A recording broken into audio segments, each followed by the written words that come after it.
know you won't. Early rise. I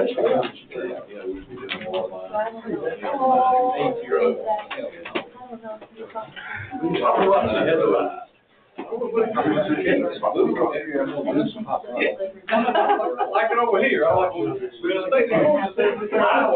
They're going to put pressure on that. We've heard that.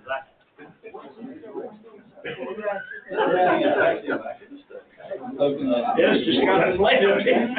Yeah, I don't.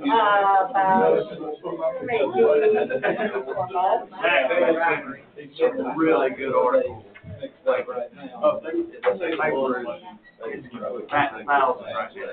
a lot of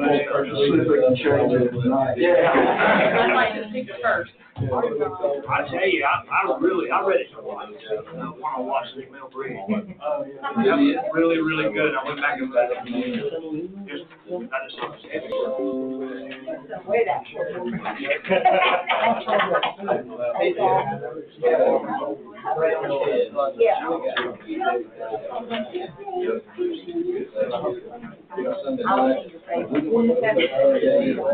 I was a 12:26. My mother had to have a lot of people here. I was pretty. It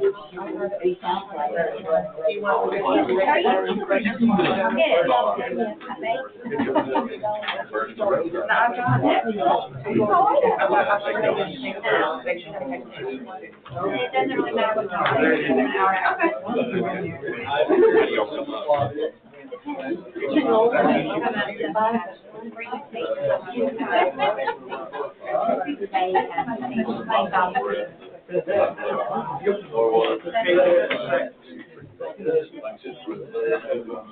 Are they athletes?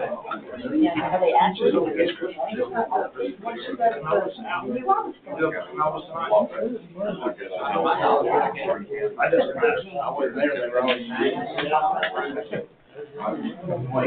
You got a little bit of 6 months. So, They might say that last he's on the golf field. One day I'm going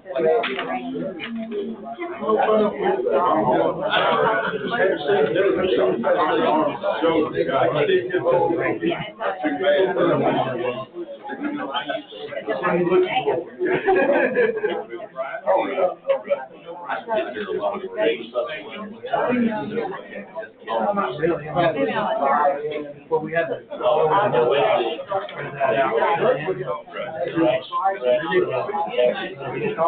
area where the building is.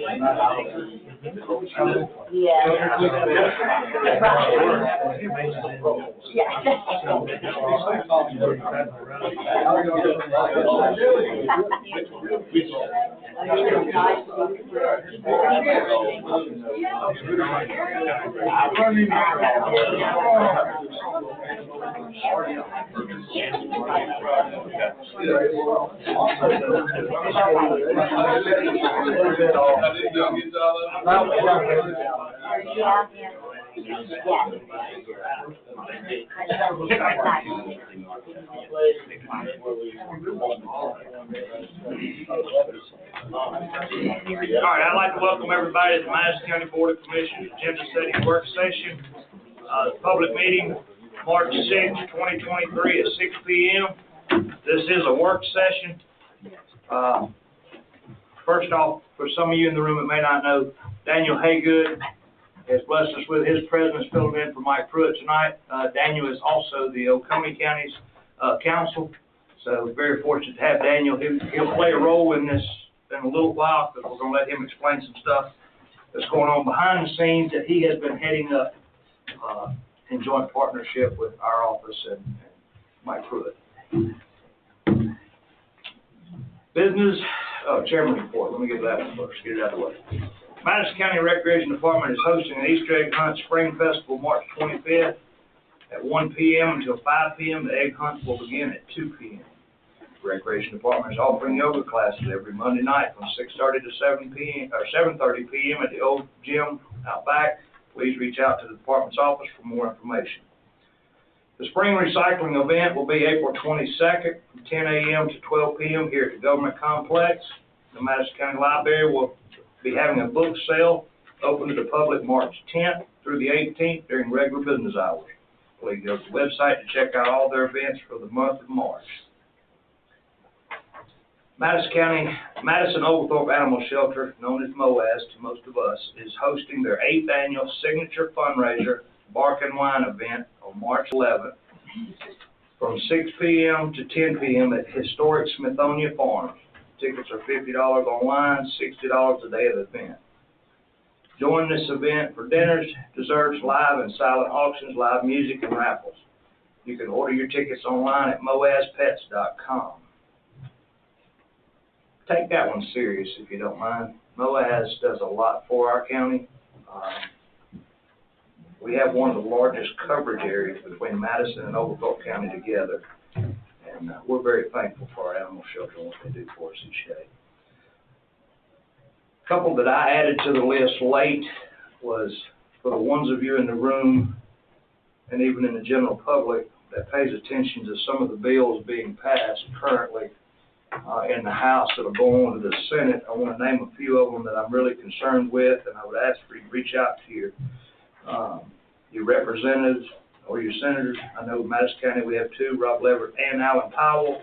But House Bill 189, truck weight increase, pay close attention to that. Reach out to them, express your concern on it. As a county representative, I'm very concerned because a lot of the bridges we have in our county, this will make them impassable if they do increase this.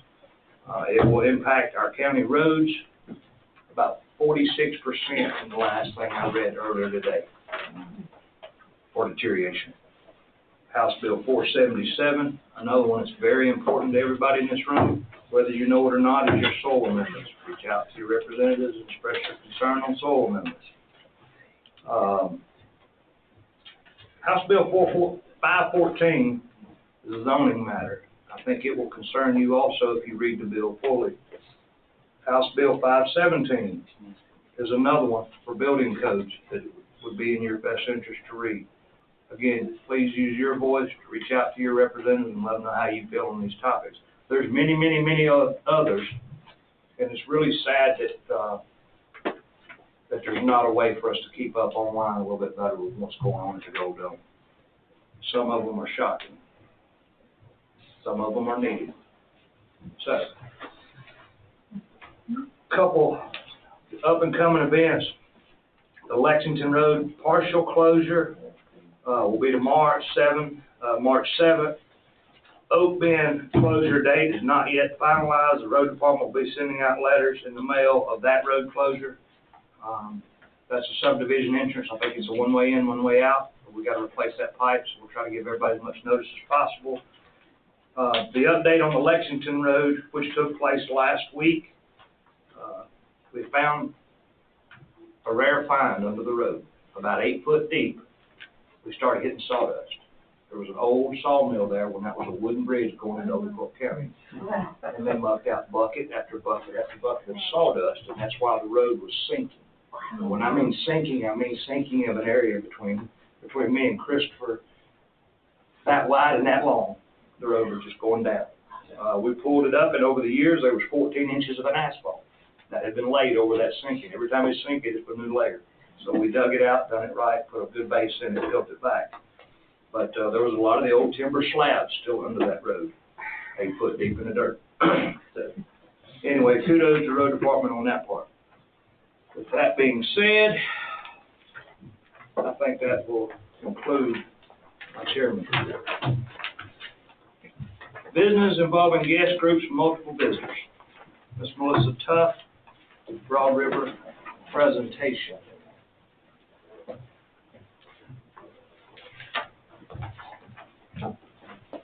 That's me.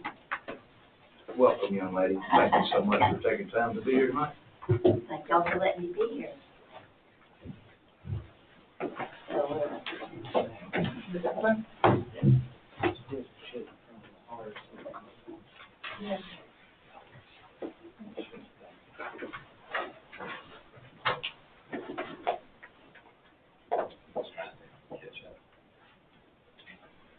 While this is doing its thing, I'll say who I am. I'm Melissa Tuff.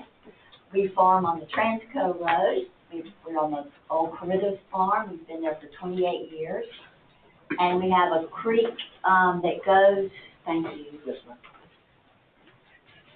Our creek is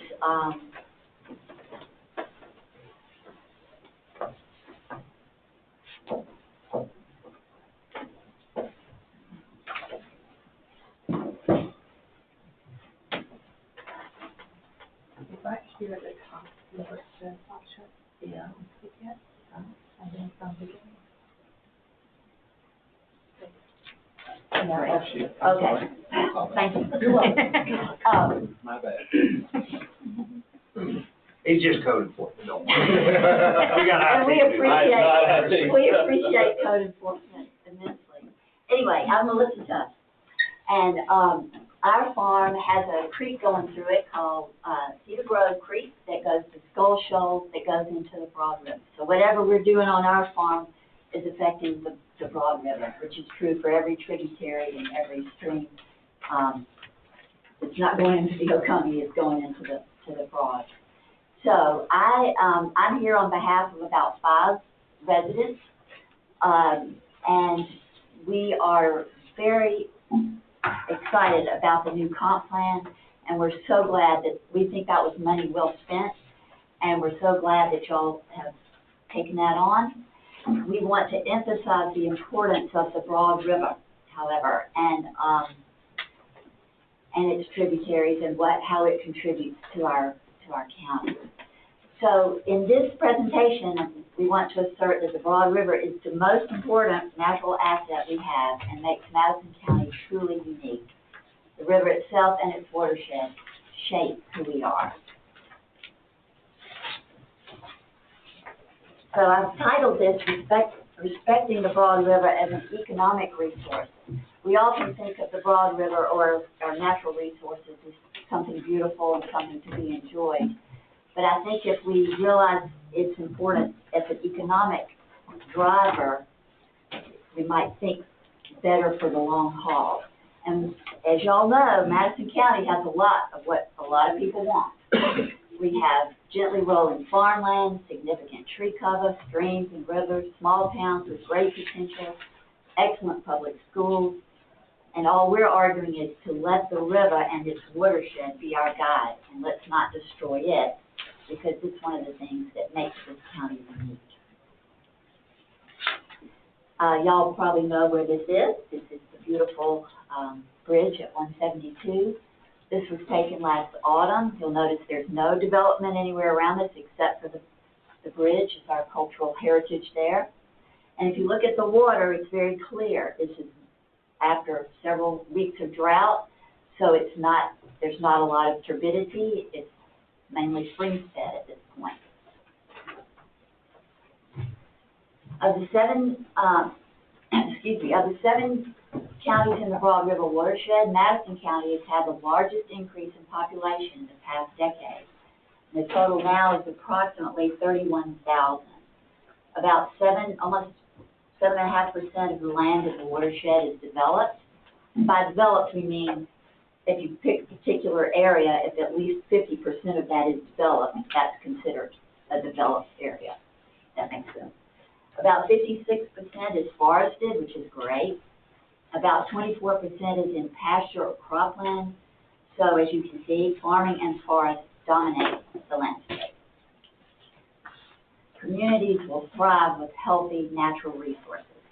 The Broad River and its watershed are essential to the health, prosperity, and well-being of people who live in our county and to visitors and consumers who spend money at our local retail stores. The Broad runs 28 miles through Madison County, with hundreds of tributaries contributing to the main body of the river. It's an essential part of the fabric of Madison County, and it cannot be separated from the land and humans who live and work here. It cannot be put in a magic bubble and protected in perpetuity like a specimen in Natural History Museum. It's a living thing. coursing through our entire county, and we depend upon it. There are both tangible and intangible benefits. So just take a moment. This is from the bridge. I took this from the bridge. Slightly dangerous. Don't ever do it. But take a moment to think about where the water in this picture comes from. It comes from the rain. It comes from streams and small tributaries. It comes from ground and surface water, etc. My point being that the river that we see, that we paddle on and fish on, is the result of this whole watershed, which is all through our county. Madison County is rich in natural resources, especially water, timber, and soil, and these resources should be protected and managed for the long term and for the greater good. Some management comes from the top down, as we know, federal and state regulations, laws, zoning, but much immediate stewardship is the responsibility of individual human beings. Who needs water, timber, and soil? Farms, homes, small businesses, wildlife, poultry industry, hay and timber producers, schools, rec fields, plants, cows, in short, everything and everyone.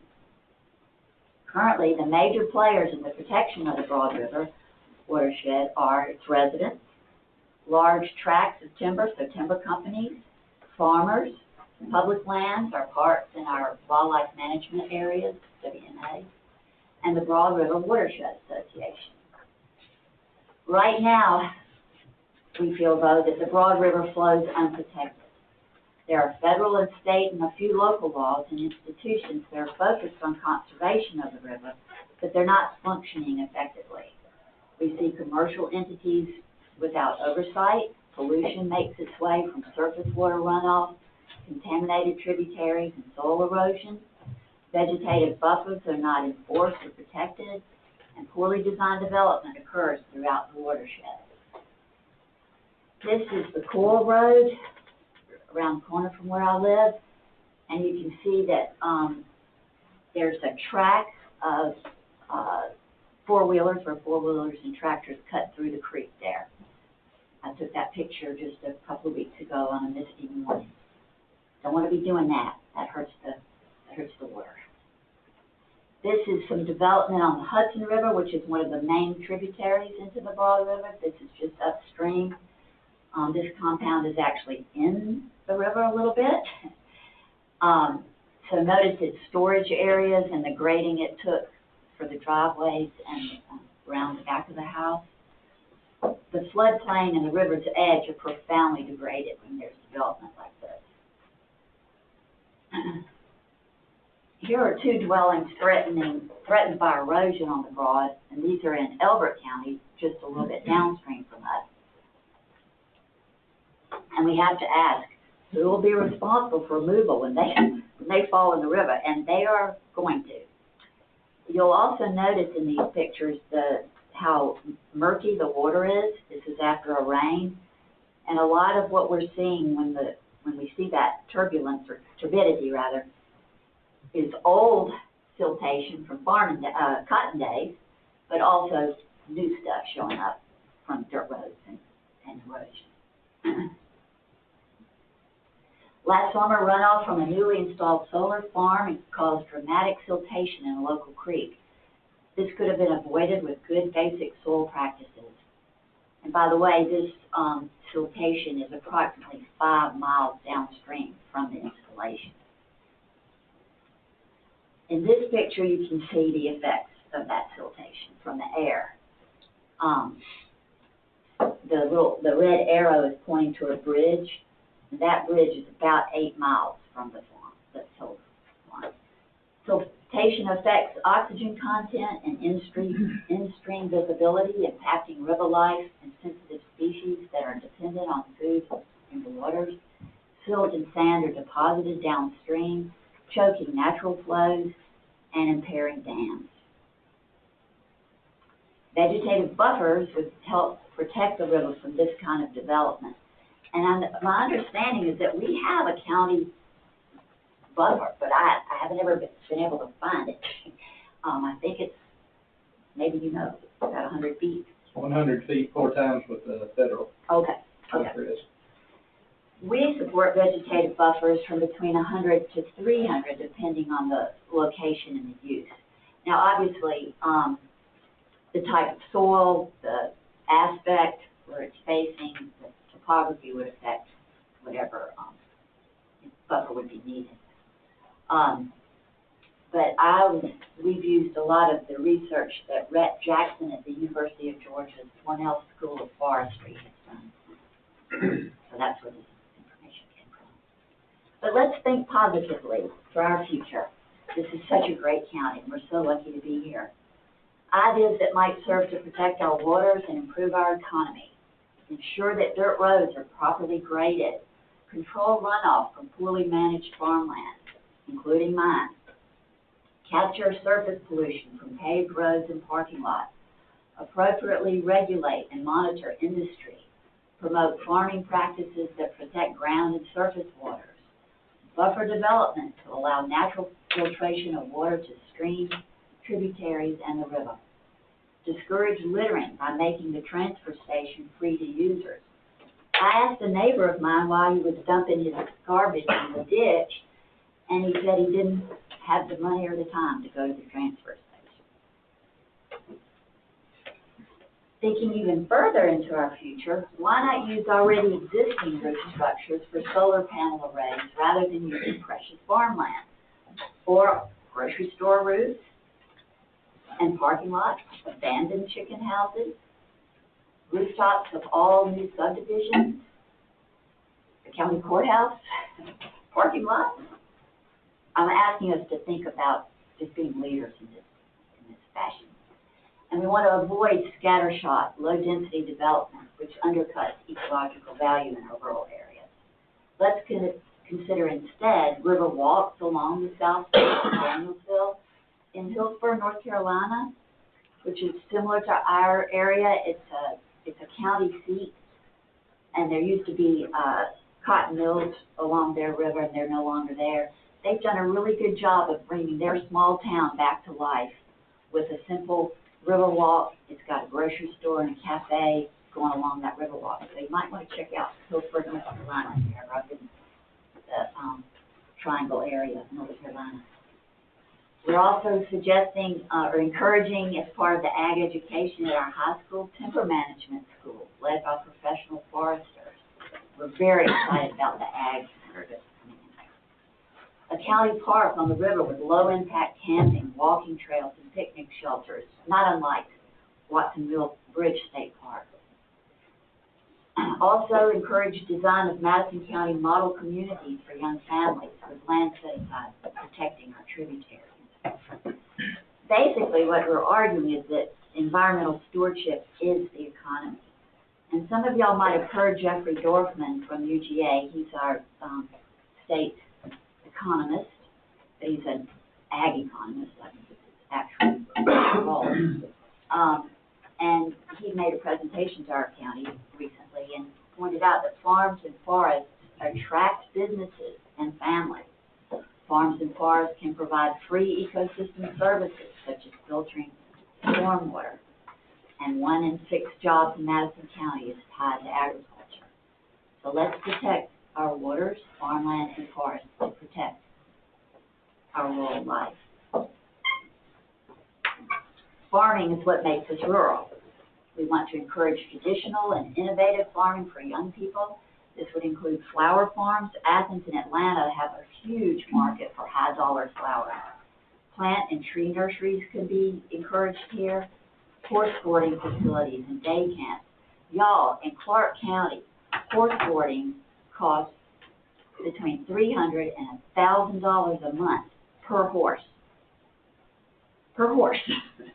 Now, I'm not saying we could do that here. Those are pretty fancy barns, and we have a lot of equestrian kids here, so this would be a wonderful route to go to. Sustainable meat farms, in addition to cattle, small goats, rabbits, small goat farms, rabbits, and sheep farms for diverse meat operations. And then also always fresh vegetable market gardening and truck farms.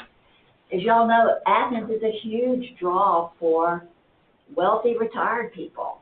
it's not just the university anymore, it's, and the hospitals, those are probably the largest employers, but there's a huge new population of people moving into Athens, and they love this sort of thing. We need to invest our energy in protecting natural resources to maintain our rural lifestyle in Madison County. So basically, we're just asking that y'all please follow the advice of the comp plan that focuses development in our towns and supports working farms as well as protected areas. We have 3 goals we propose to y'all. 1, please consider creating an advisory committee to oversee protection of our rivers and streams, establish effective vegetative buffers for the Broad River and its tributaries. I don't mean to just give you more work. Respect and protect the entire Broad River watershed when recommending plans concerning industrial development, agriculture, recreational use, residential design, commerce, and aesthetics. Whatever we do, I hope we can do it together, because this river is just too beautiful, too special, and too unique to ruin with poor unplanned development and exploitation. It depends on clean tributaries, clean surface water runoff, and unpolluted groundwater. That's the end of my presentation. I've given you each a packet from my group. The packet includes a guide to the Broad River. It also includes a petition that we sit around, and it's important when you look at that petition, a whole lot, there are about 100, maybe a little over 100 signatures on it. And a lot of people don't live in our county. There are people from North Georgia, from Oconee County, from Elbert and surrounding counties. The point being, a lot of people come to our county to use this incredible river and our parks. So what we do here draws people, and what we want to do is, yes, draw people, and we want to welcome new people to live here, but we don't want to destroy the amazing place that we have in the process. That's all I have to say. Any questions or comments? Thank you. Well, Thank you for a great presentation. Well spoken, well put together. does it make I enjoyed sense? that. I would like to follow up just individually, maybe by email in a few weeks, and see if any of you have any. I know a couple of y'all are farmers, and I'd love to hear your take on some of these ideas. And I'm not asking the county commissioners to do all this. My point is to try to get everybody to think like this and let the river be our guide. If that makes sense. Okay. Many thanks. Thank you. Appreciate it. Thank you. While Christopher's in the room, I'll go ahead and tell you, if you have any questions as far as the boundaries and setbacks, please contact his office. He can give you everything we have as a county. I do think we're luckier than most counties with the river running through it, that we're not overly populated along the river. Right. So the foundation's already there. I can't speak for a future board, but I think this board all has a pretty well consensus. I think the people who live along the river, I think there are less than 80 landowners, are doing a very good job. I mean, what we have is great. We just don't want to mess it up. Okay. Thank you so much. Very much. See y'all. Thank you. Thanks. Any other business involving guest groups or multiple visitors?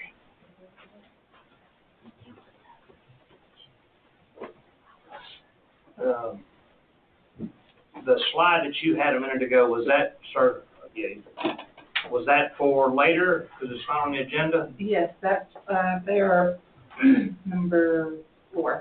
Okay, all right. I just want to make sure it wasn't some topic that we need to hit during that session of it. All right, good deal. Well, if I hear nothing else, we'll move on to the public hearing and actions on zoning matters. Mr. Scott. Good evening. Good morning, sir. Okay, number 1 on our agenda here is Mr. Philip Smith. He has 2 requests. We took this up as one, and we voted on them individually. Okay. Okay?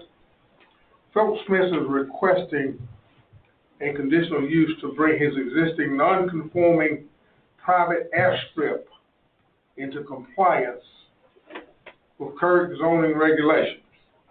The property is located at 727 Hannah Creek Church Road in Royston, in Madison County. The address in Royston is Madison County. The second request is requesting a variance for his existing non-conformance private airstrip because it cannot meet the 1,000 feet setback from one dwelling. And again, the property is located at the same place. Mr. Smith gave a very good presentation of his airstrip and what he wanted. He's here tonight, and I think he's going to ask you all if you want to see the same presentation. But anyway, it was a unanimous vote to approve both. There was no opposition from anybody about his request. So it was a unanimous vote to approve both. Thank you, sir. I do have a PowerPoint for Mr. Smith on my computer, and he also brought large maps. If anybody wants to see a larger map, then what's in the packet. All right, thank you. Mr. Smith, you're welcome to speak, or if you... Gentlemen, good evening, ma'am. I've got, I don't know, about a 10-page or so slide. It's got much more detail than what you have in front of you. If you care to see it, if we have time for that, I'm going to run through it real quick. Okay. And hopefully that'll answer some questions. It's a request for a conditional use permit. 727 Hannah Creek Church Road. My name is Phil Smith. Lived there for 34 years, something like that. It's a hay farm and a timber farm. And for anything else to start, and for the record, I'd like to give a public apology on the record to my neighbors and to my county because I was fine for a couple of years and I didn't know I needed a conditional use permit. I just didn't know. As soon as I found out, April last year here in this room, I shut the operation down completely. I've been completely on standstill. Haven't moved an inch. Because I wanted to do the right thing, the letter and the spirit of the law. 712 conditional uses. 712A private airstrip is listed as one of the conditional uses for A1. My property is A1. And it has to conform to section 918 for private acres. Real quick through here, 50 acres or greater. I'm 82 acres, so I've definitely got that. Site plan, got that. We also got another slide like what we just saw. We will go through that in some detail, plus a few extra items that are on there. Closer than 1,000 feet from any residence. This is where I'm stuck, and I am asking for a variance because it's 901 feet from my place to the dog kennel. It's just north of me. You'll see that on the map in just a minute. Proper documentation with the FAA. I did go through that last summer. I have been designated as a private airstrip by the FAA. 3 aircraft, we don't have to worry about that. There's no way in the world I'm going to afford 3 aircraft. 2 engines, 6 people, we don't have to worry about that. This is a small hobby. No helicopters, no jet engines. They're not going to send me to shoot down any buildings anywhere. Don't have to worry about that.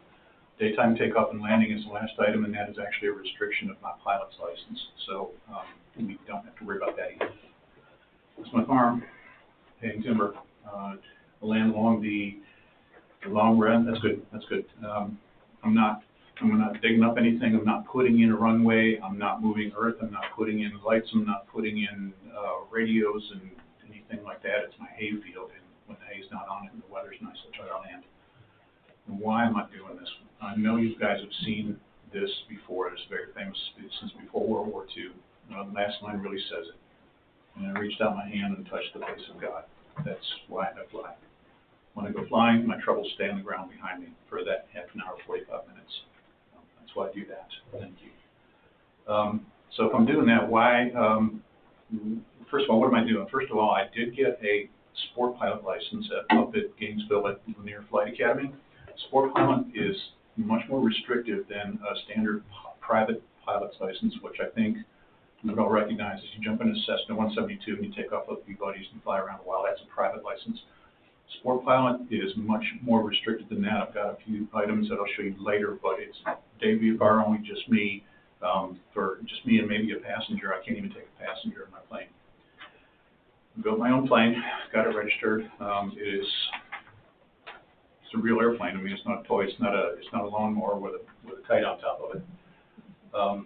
So why don't I just go up there and park it at Cannon at the airport up there? There are no hangars available anywhere. There's a nationwide shortage of hangars. I think the FAA is beginning to understand that. They're starting to think about throwing some money at it, but it's going to be a while. But everywhere is a 2-year waiting list.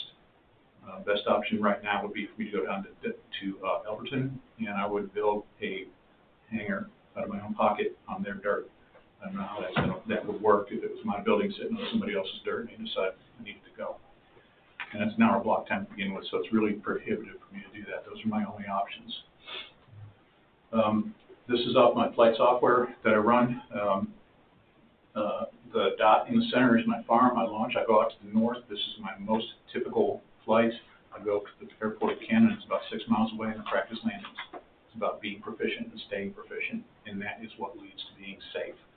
The oval, it's running it counterclockwise, and that is the landing pattern. It's a standard landing pattern at every airport.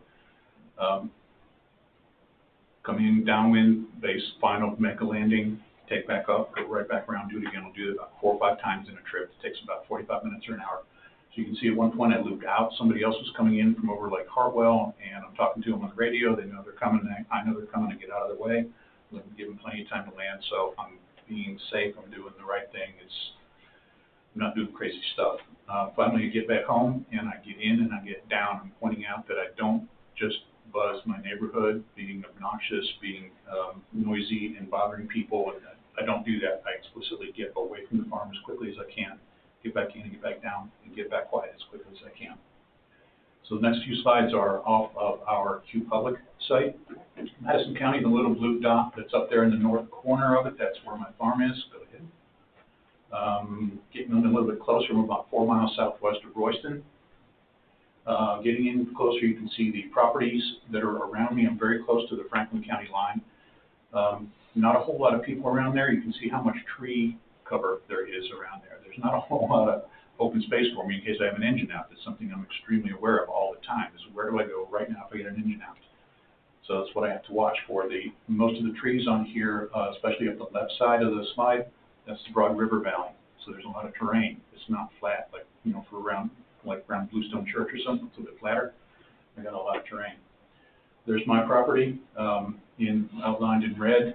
Looks nice and big. That why don't I just move the runway a little bit farther? The dog kennel was at about 1 o'clock. The structure, you can see it about 1 o'clock from the center of the picture. That's the one that's only 901 feet. I can't move it any farther. I've already got it as far downhill and as far away as I can possibly go. Another 10 feet, and I'm starting to land on a side slope. I've got 170 feet of elevation on my property, and that's the only place it can be. So that's what I've got. Next, please. Here's our site plan with detail on it. This is an overlay of my personal plat that's on file here at the county. That's the light black lettering all around the side. Dimensions and all like that are part of the requirements. It's all there. The light blue line is Q Public. It's a pretty good match. Starting in the very center, there's my shop and my hay barn. The dotted line is my driveway. It goes down to my house. Over at 9 o'clock, there's a set of 5 buildings on the neighbor's property. The blue on the far upper left is the Hannah Creek floodplain. Those structures over there, they're mostly double wides, one single wide. They're unoccupied. The property is for sale right now. They've been running it for a few years as a hunt club. I actually did make an offer on the property last December. They chose to not accept my offer. Many of them are in not very good condition. I did walk the entire property very, very thoroughly. To the north, you can see in the magenta the power line that runs through there that needed to be on the list. The kennel was at 1 o'clock. The next 2 neighbors at about 1:30. I wouldn't know them if they ran into me with the buggy and food line. We've never met. They've been there 5, 6, 7 years, something like that. We've never met. I don't even know who they are. At 3 o'clock is a trailer that's a single wide that belongs to Darryl Brown. It's not occupied. That property, the meter's been pulled for about 3 years. And then at 4 o'clock, 4:30 or so is the Hannah Creek Church, and as you can see, I'm well away from the church. The FAA paperwork I did put in, I have been designated, GE72 is my designator. I'm listed as Hannah Creek. Hannah Creek is the name of the runway. As they were recording the airport master record out in Oklahoma City, I very explicitly said, please do not chart this strip. Don't put it on the maps. I don't want people just bopping in there with their plane. They got nothing else to do on a Saturday afternoon but try me out. I don't want the liability. I don't want the noise. I don't want to aggravate the neighbors with somebody who's not in my control. I don't know anybody who owns an airplane. Nobody's invited there. I don't want it. And they charted it. Just there. If somebody has to make an emergency landing, like for example, if the county sheriffs are flying around there and something goes bad wrong and they have to make an emergency landing, I'm on the chart. But I don't want other people in there. This is the dog kennel immediately to my north, where I can't meet the setback. The property line between me and that kennel this is looking, I'm standing right at the road, and this is looking back into my property. It's a very thick vegetative buffer. It's 10 feet wide right at the road. It gets 40 or 50 feet wide farther back as you go. Very thick. I mean, I can't walk in it. It's cedars, it's privet, viney stuff, scraggly stuff, also obviously deciduous trees in the wintertime.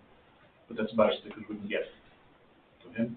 Across the street, the trailer, the meter base has been pulled. The cows literally grazed right up to the front steps. So that is not particularly a concern. I wanted to emphasize that when I was flying, I was always trying to be a good neighbor. I never fly on Sunday mornings before 9 a.m. That's just kind of a general rule of thumb in general aviation. Just don't aggravate people on Sunday. The church that's down there, I always check. If they're in session, I'm staying home. They rarely hold services, but if they are, I'm not going to bother them. I don't loiter in the area. We're good. I don't loiter in the area. I don't fly low. I'm trying to be a good neighbor. Real quick, Code of Federal Regulations. This is my limitations on my sport pilot license. Not for compensation or hire, anything. This is no possible way I can ever make money. So I'm not going to be towing banners. I'm not going to be even joking about I'm spraying my hay fields because I'm not crop dusting my spray. Nothing like that. JVFR only. I can't go into Athens because it's a towered airport, and I'm not certified to fly into any towered airspace. Obviously, I can't go to Atlanta. Basically, just good, clear weather. It's just a good. If the weather's not perfect, I'm not flying. Those are the limitations. And Part 91, minimum safe altitudes and approach distance, lateral approaches, except when necessary for takeoff or landing. I have to stay high enough to where I have an engine out I can make a safe landing. That means I'm not flying over Lake Hartwell because I can't glide that far in this. So I'm at 10,000 feet, and I've never been above 3,000 or something like that. So much of it is just plain common sense. Don't do stupid things. Don't hurt people on the ground. Congested areas, minimum altitude is 500 feet where it's not congested. I can't fly over Danielsville. I can't fly over Royston because those are congested areas. And the point is, I'm endangering someone on the ground, so I don't. Rule of thumb here is FAA says 500 feet minimum clearance, and these apply to anybody, not just me, not just my license. Go ahead. So I'm requesting a variance on that 1,000-foot setback. I do meet all the other line item details for this conditional use permit. I've already moved the runway as far as I physically possibly can. I can't go another 10 feet. And so this is my request. If I don't get it, I'll just sell my plane. Honestly. That's my request. Questions? That's so cool. Good. Yeah. I'm saying if they could math, if everybody done that. Good job. We appreciate it. Your paperwork, you talk about runway 1230 is your main. Yes, sir. That's the long one that points up to the northwest. So you're basically parallel to that neighbor that you can't quite get enough distance from. Your 927 runway is just. The 27 runway that runs up towards my gate, that's also, I push that literally, I start with my left tire on the driveway, on the gravel of the driveway, just to get physically as far away as I possibly can. Thank you, sir. Thank you. Anyone here to speak also in favor of? Anyone here to speak in opposition of? Hearing none, we'll close the floor, bring it back before the board. Gentlemen, I entertain a motion. Let's look at this as P and Z did. We'll do first, conditional use to bring existing property into conformity, and then we will do,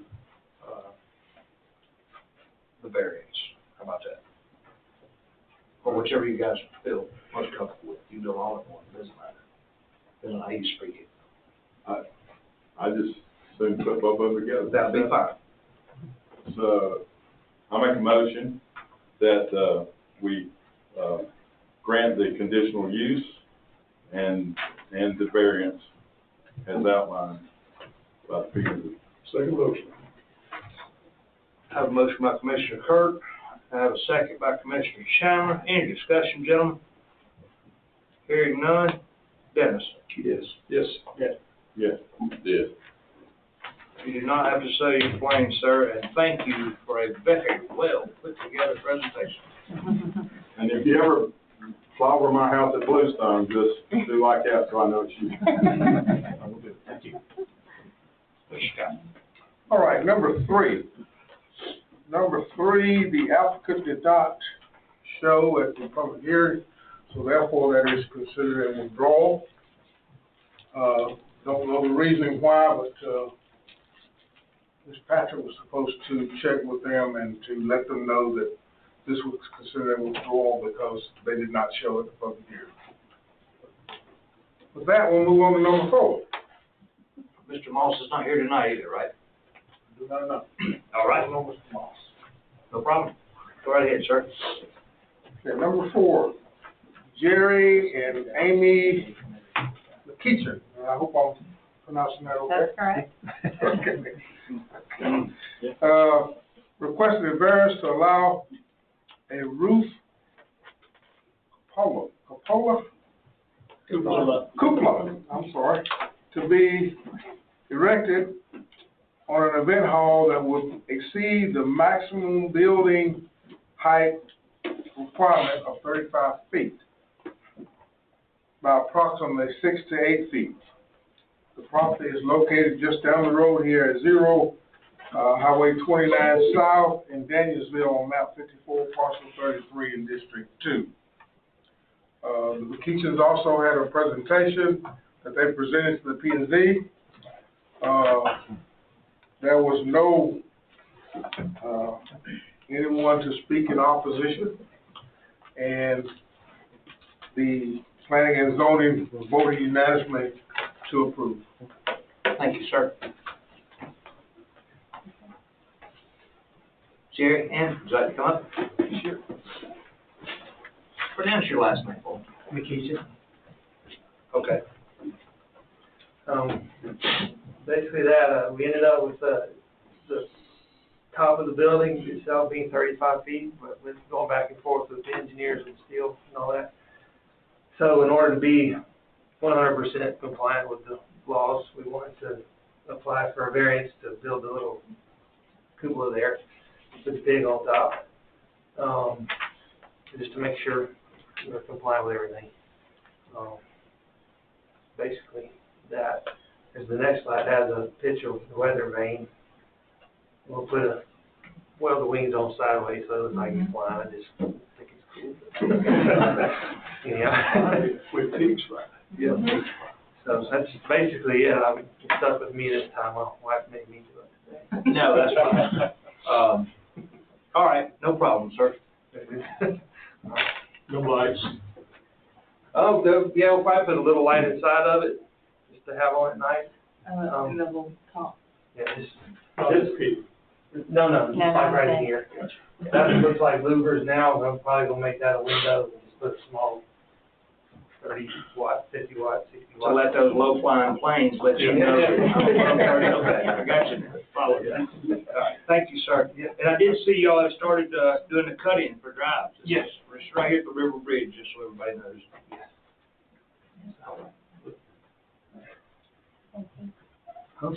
This is not accessible, or it can't be occupied. It's just, The cupola? Yeah. It's decorative. Yeah, decorative. Totally. Is anyone else here to speak in favor of? Anyone here to speak in opposition of? Hearing none, we'll bring it back before the board, and I'd entertain a motion. Gentlemen, We grant this variance as requested. Second. motion by Commissioner Chandler, second by Commissioner Kirk. Any discussion, gentlemen? Hearing none, Terry. Yes. Yes. Yes. Yes. Motion carried. I'm, super excited for y'all. I was really glad to see some dirt moving over there. I know people in Danielsville's talking. Most of us don't know what it is. They think they're building a bridge and it's gonna continue on your property. I told them no, but It's a bridge bypass. that's a bridge bypass. But anyway, thank you so much for what you're doing. Keep up the good work. Yeah, appreciate it. Number 5.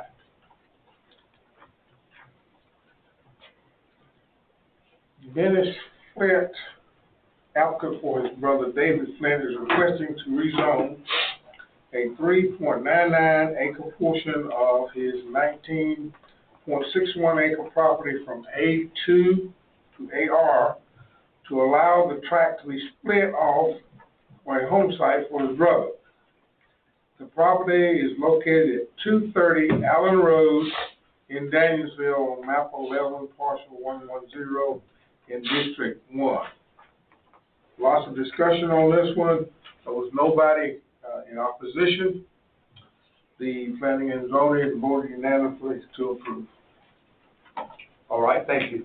Mr. Flint? Yes, sir. Yes, sir. You can go with what he said, or you're welcome to step up and tell us more about it. The only thing I can say is just it was a 70-acre tract. My mom and dad lived on maybe 5 in the middle. I have 3 brothers that live in other areas, and we're just interested in getting over there with our family.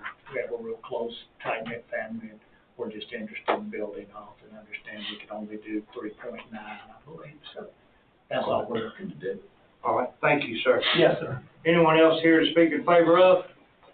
Anyone here to speak in opposition of? Hearing none, we'll close the floor, bring it back before the board. Gentlemen, I entertain a motion. Make the motion to be approved.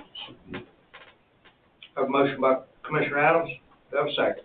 Second motion. Second by Commissioner Chandler. Any discussion, gentlemen? Hearing none, Frank? Yes. Yes. Yes. Yes. Yes. Motion carries, sir. Thank you, sir. Number 6. Consider a rezone request for Deborah Moss.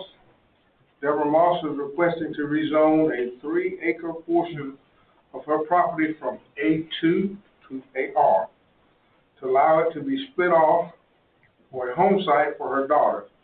The property is located at 745 Dove Drake Road in Royston on map 89, parcel 12 in District 4. There was no opposition. The P&Z voted unanimously to approve. Thank you, sir. Ms. Moss? All right. Is anyone else here in favor? Anyone here in opposition? Hearing none, we'll bring it back before the board. Gentlemen, I entertain a motion. I make a motion for approval. I have a motion by Commissioner Kirk. Do I have a second? Second. Second by Commissioner Adams. Any discussion, gentlemen? Hearing none, Brian? Yes. Yes. Yes. Yes. Yes. Thank you.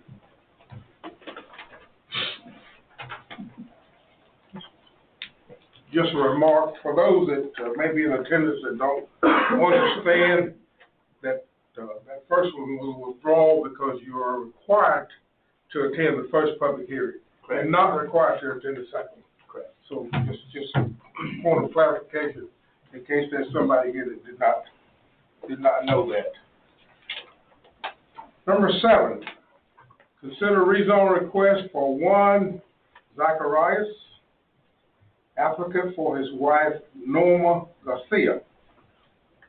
Is requesting to rezone her 5.11 acre property from A2 to AR to bring the lawfully non-conforming property into compliance with current zoning regulations, and to allow a second home to be built on the property for her son as an accessory dwelling unit.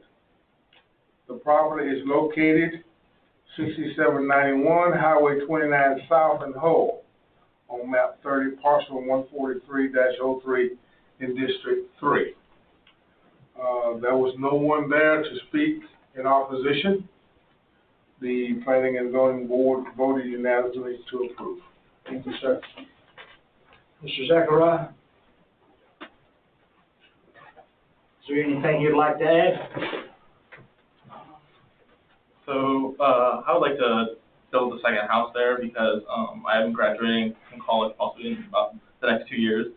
And I plan on hopefully getting married soon, so I'd like to build a house so I can start a family and stuff. And that's the reason why we'd like to build a second home. Are you hopeful for that graduation? Yes, very.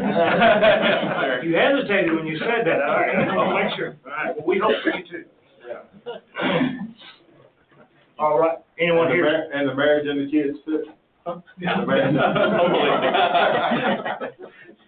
This is what happens in a work session. You can crack grins and make jokes, you know, have a good time.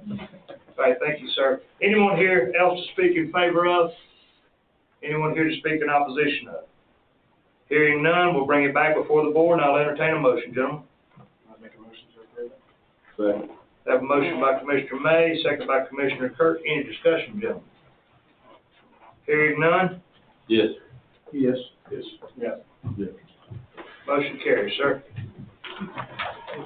Good luck at it. School done. The last thing on the agenda for tonight is considering amending the zoning ordinance to delete section 11.144 administrative approval.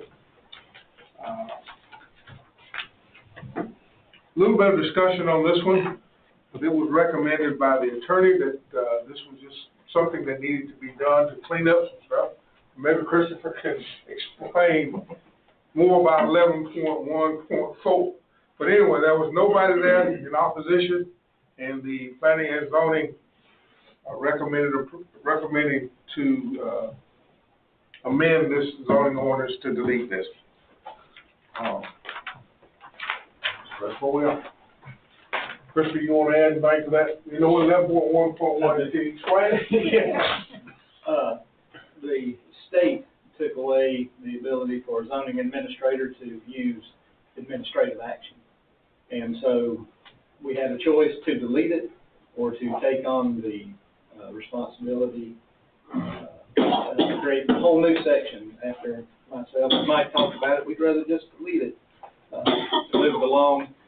All it is, moved out from TV. All it'll do is make sure that where we used to have like a 10% variance, kind of like with the cupola, if it was only 3.5 feet tall above that 35, we could have worked with them in the office. Now, if there's any variance, it doesn't matter if it's within 10% or not, it has to come before the board. All right. Thank you. Yes, Daniel, you comfortable with that? Yeah, House Bill 1405 was one of those things that was supposed to improve things. It actually, and the courts got this so messed up, the legislature jumped in, and Mike and I talked about this at some length, and we had a consultant we talked to too, and the conclusion we all reached was it's better just to do away with the administrative variances than to build the procedure that everyone would have had in order to allow it. I mean, it would have essentially turned the administrative variance into a hearing where you could have had cross-examination. I mean, it was ridiculous. All right. And we wanted y'all to deal with it. Yeah. I'll ask this for giggles. Anybody here to speak in favor of? Anybody here to speak in opposition of? Hearing none, we'll bring it back before the board, and gentlemen, I entertain a motion for deletion. Move to delete the section 11.1.4 as recommended by planning and zoning. Second. Have a motion by Commissioner Chandler, second by Commissioner Doster. Any discussion, gentlemen? Hearing none, Dennis, it's on you, sir. Yes. Yeah. Yes. Yes. Does it go this smooth in Oconee County? Sometimes. We had a 10-minute meeting last week. So. Wow. Yeah. So, you may have jinxed it there, Tom. I know, yeah.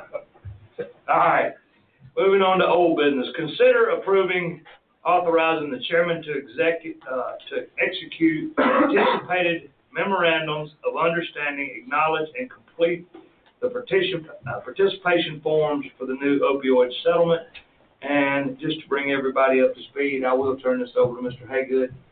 So, as you know, we had one settlement, well, actually two settlements earlier this year, and almost out of the blue, as far as all the attorneys locally were involved, Allergen, Teva, CVS, Walgreens, and Walmart also elected to participate in this process. And between them, they have kicked in about $20 billion. It's close to $20 billion. That's a national number, so it gets split up a lot of ways. There is a participation agreement that needs to be entered into by April the 18th. In order for us to know whether that's the smart thing to do or not, the state of Georgia and the counties and cities that are involved in this have to reach a memorandum of understanding. We think it's going to be exactly like the earlier memorandum of understanding that y'all approved for the earlier settlements. And what we're recommending, we actually got a resolution prepared by our co-counsel on this, Madison and Birch, earlier today, is to approve a resolution, and I won't read it, but we'll hit the highlights. It says there's been this multi-district litigation. Teva, Allergan, CVS, Walgreens, and Walmart have reached national settlement frameworks with states that include the state of Georgia. The state of Georgia and its subdivisions think that we'll reach a memorandum of understanding as to all of this. And we're going to want to participate in that because we get money and we don't have to go our own way. That's kind of the, that's been the underlying thing on all this. No one county can go their own way on this because it's not enough money to justify it, but we can participate and get some money. Gosh, how much did Madison County get earlier this year? 110. 110,000? Yeah. Yeah, and that's going to come every year for 6 or 7 years. So this is on top of that. So good numbers. So what the resolution says is the Madison County Board of Commissioners, as the governing body, agrees to participate in the opioid settlements. We agree to be bound by the anticipated MOU with the state of Georgia once it's reached. And we're authorizing, and I'd say Chairman Higdon, to sign everything as duly appointed representative and to agree to be bound by the anticipated MOU. And then once that's reached, to fill out the participation forms for these opioid settlement agreements that goes back to the kind of steering committee on all this. So, there's a reason we're getting this money. It's not like it's free money. It's a real problem, and it's, anytime your guys pay for a Narcan, that's an expensive thing. So it's putting us more back in a whole position. But my recommendation, and Drew Hill at Blatting and Birch's recommendation, is that you approve this resolution, and hopefully we'll get some more money in the next few months. Are there going to be any specific requirements we're just going to require us to do a drug rehab program? It'll be that same long list of things that we can spend money on. Sometimes I get mixed up because we do it in Oconee and Madison, but I know I think it was in Oconee, Sheriff Hale said we're going to spend most of it on Narcan. Correct. So that's good. It saves us that money. And but it is allowed to be done for other things, drug education. We could do some things with EMT if we wanted to, replacing things that have been spent already. There's not a specific requirement in the structure that we have to create. No. We handle it internally and just, my guess is there are going to be some reports we have to file, but that'd be handled in the chairman's office. Have you heard anything of it having to be like a separate fund for accounting to finance? I haven't heard that yet. If, it might not be a horrible idea to have a separate fund, just from an accounting standpoint. Probably it's a different line item. We have, Daniel's provided us with the information of what is permitted to purchase and what's not. It most definitely is going to help our EMS and Sheriff's Office both. I would say it's pretty well going to be a 50-50 split. Originally there was a lot of counties saying, how could you spend the amount you're getting just on Narcan? But then when you read it, there was a lot of other ways, which Narcan's not, it's not cheap. And we have had officers have to administer three doses at a time on one patient. It's sad that we have to spend that to save their life because they do dumb stuff. But it's a fact of the matter as to where we live in today, so at least we have a preventative measure that's not costing taxpayers to do that. I was, as you know, Chairman Daniel, he works with EMS, and he and I was just talking about it. I said, surely we don't have that many. And he said, Daniel, you're just naive. It is out there, all levels of society, all. Yeah, word to the wise, or if you're a user of anything, fentanyl is in Madison County. It is. If you don't think it is, you pull you out of the same. It's sad, very sad. So the action that I would request of the board is to approve the resolution that we got in this afternoon, and the clerk and I'll fill in the blanks and get it ready for signature. Thank you, sir. Gentlemen, I entertain a motion. So we approve the authorizing the chairman to execute. Second. Have a motion by Commissioner Chandler, second by Commissioner Kirk. Gentlemen, any discussion on this topic? Hearing none, Terry, it's on you. Yes. Yes. Yes. Yes. Might I add, Daniel, thank you. You have been instrumental in keeping us up to date. I really appreciate the work that you and Mike Pruitt both do in staying at the forefront of this. I know you would, from what I've told, you were one of the very first in this game, in this opioid settlement for this area, and so Fortunately, Drew Hill and I are old friends, and he called me, he said, our firm's thinking, and they do mass tort litigation. Yeah. And it's clearly the right thing, and I love working with counties. It's what I do. thank you, sir. All right, moving on to item number 6, consider amendment to the 2023 budget. So, in all of the dust settling, with the new finance director here, our previous finance director, Ms. Figueroa, there was a few errors. None seemed to be intentional, but there were some errors in entry, meaning a salary, for instance, of $52,000 was logged in at $5,200. They left a zero off. But anyway, line by line, it is complete now, and we're going to end up having to do a budget amendment for the amount of, get my final page. When you said, Ms. Figueroa, you meant she actually went back and redid this, right? Yeah. Yeah, Corrected what our, What you have in front of you, What the Ms. previous- Figueroa's correct. okay, all right. Want to make sure. She told me today that she had sent this out to everyone. She said she didn't hear back, so she felt like everybody was comfortable and understood it.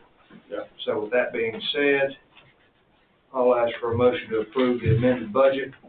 And gentlemen, we are covered, just so you know. Yep, you'll see under the purpose, number B, what's in parentheses, the corrected budget numbers, that there's a shortfall, the $551,000, and that will come from fund balance.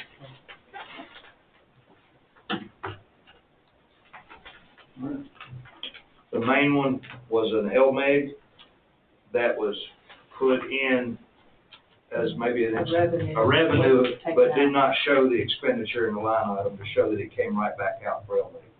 So it was calculated and it wasn't deducted. It really should have never been there, but either way.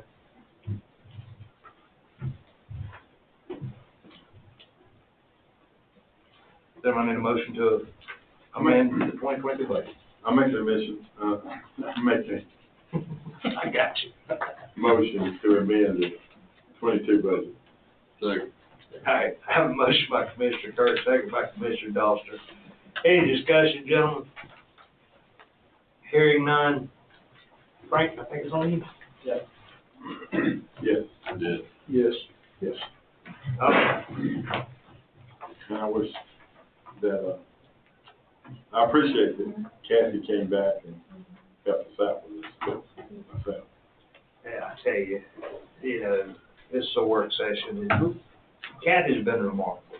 You know, she was wanting to retire so bad, but the dedication, I get here at 7:45 and she's already here, she's already working in her office. A lot of times the last one to leave. I asked her today how it was going with the new finance director, and she said, it's great. I'm so close to retirement, meaning she's gonna be able to turn this over. So it is a huge accomplishment, because we talked about this in ACCG this week, or last week. It's harder and harder to find county managers, it's harder and harder to find finance directors, anybody dealing with government. It's just, the jobs are not out there. And there's a lot of places searching right now, so I do feel lucky that we did find one. And I do wish her well on her retirement here in the near future. New business. Consider a camper permit extension for Michael Hodgdu. Christopher, you gonna present this? Michael's here, I think. Yeah, there he is. Eddie wasn't able to make it this evening. Y'all should have the time frame. We do. In front of y'all. We extended the permit, about a year ago. We took care of certain matters through the magistrate court and what have you. Eddie wanted me to know he hasn't done an inspection over there since. Not yet. Not yet. I have driven by, you're in the drive, without being up there. Oh, I'm days away from this. Days away. But Eddie's concern was we haven't had a slab or a rough end or a semi-final or any inspection like that. With the extension of the camper permit falling almost in line with the finalizing date, he wanted to recommend to the board that if y'all do approve it, that it be with the condition That it passes roughing. well, that he has to re-permit it, since he's technically out. Like you did last. Okay. I mean, in the last one that he has to re-permit, and then that way, this last step, if he's days away or turns into weeks, rain, whatever happens, he's at least covered in that little bit if y'all choose to go that route. But Any other questions for Christian? These pictures, they're very recent. I mean, yes, sir. I think, last thing in the photos was the windows. Maybe the windows were back ordered. No, I have all the windows. Oh, you have I have already. You got windows ready, the ES are going up. We're literally a few days. May I ask, if you could repeat the reasoning for the refund again? That the permit is only valid for 1 year. Yes. And then when it's over, you have to have a passing inspection, and it'll renew it for another 6 months.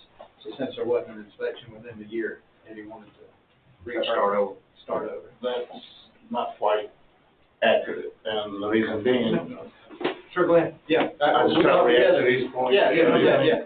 So, I did have a inspection for my footings, which technically wasn't an inspection from the county inspector. It was an engineering inspection, because I poured the footers before the inspector arrived to the job site. We scheduled an appointment or time slot, he would arrive. I guess he had to call in for certain reasons. I didn't know that. By the time I find out, it was too late. So obviously he wasn't in office, so there's nothing I could do. And if y'all remember, back in the days, concrete was like scared. Yeah. If you had a slot for I waited almost 18 weeks for my slot, and I had 180 yards. It's a lot of concrete. And if you miss your slot, you're going back on the end of the line, and I just couldn't afford it. So I told him to pour it, and he did show up on the next day. He's seen the work, and he told me, no problem. Here's my information. I need a structural engineer to come out here and sign off on these footers. That was somewhere mid-September of 2019. Correct.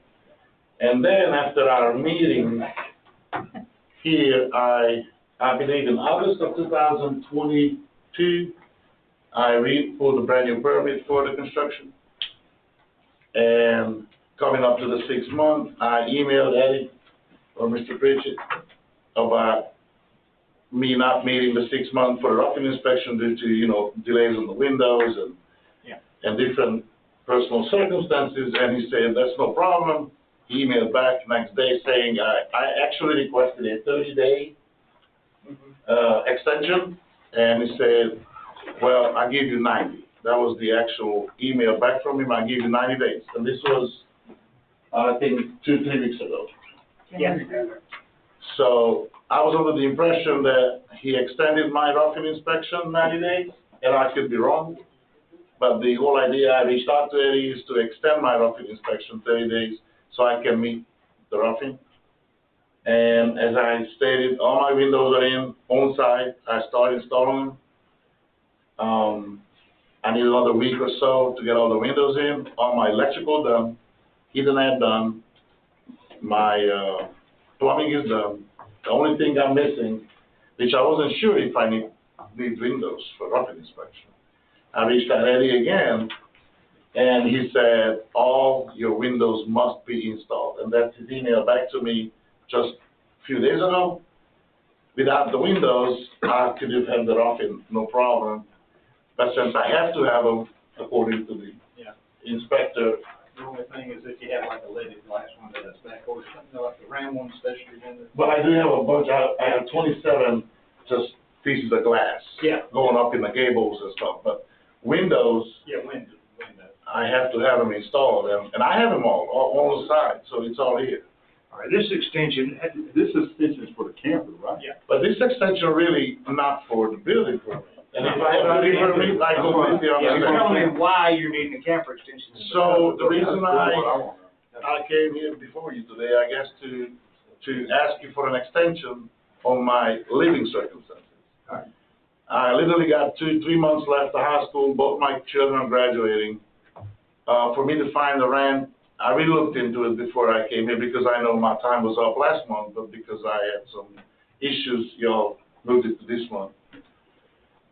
So there is no rent available in Madison County for a family of 6, and it's really gonna be a few more months, and I hoping to get a CO and move in and put all this behind us. Believe me, nobody wants to be out of the camper more than me.